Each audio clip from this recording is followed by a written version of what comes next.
आज हम बात करेंगे प्रतिशत की। प्रतिशत होता क्या है? जैसा कि हमें शब्द से ही पता चल रहा है,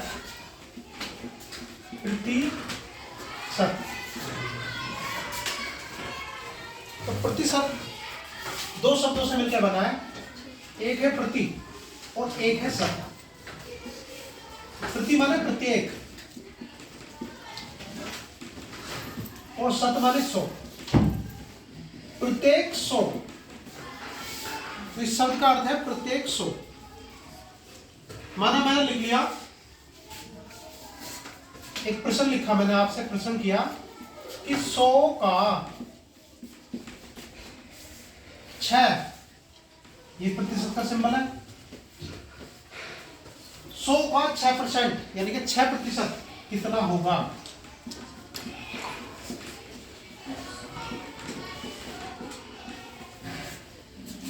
सौ का 6% कितना होगा? जैसा कि मैंने बताया प्रतिशत कहा उसने, 100 का 6% कितना होगा? तो परसेंट यानी कि प्रतिशत।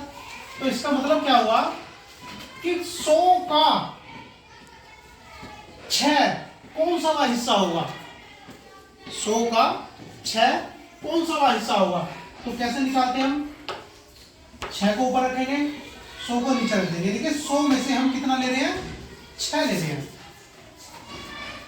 यदि किसी वस्तु के मैंने 100 भाग कर दिए, उसमें से 6 वस्तुएं हम 6 भागों को हम ले रहे हैं।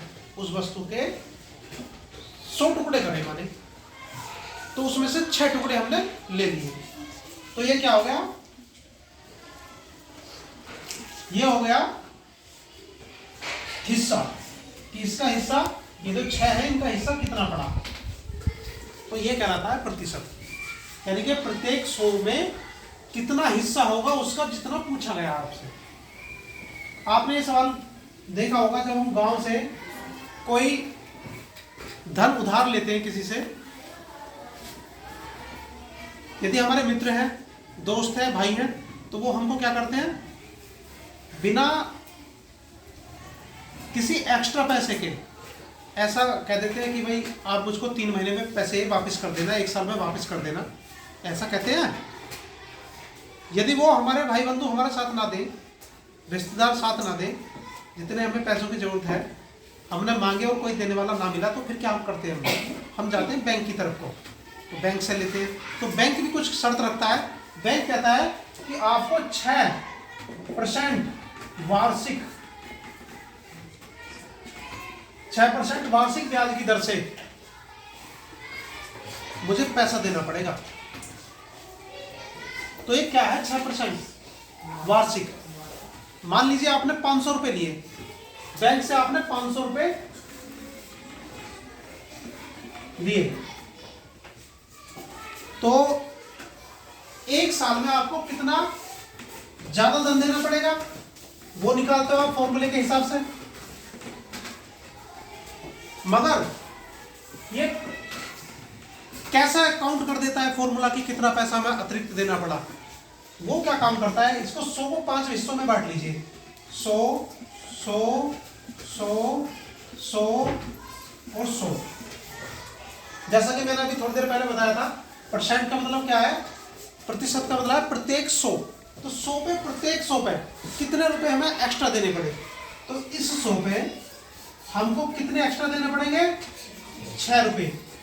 और जो दूसरे 100 है उस पर कितने देने पड़ेंगे? 6 रुपए, है ना। और तीसरे 100 पे कितने देने पड़ेंगे?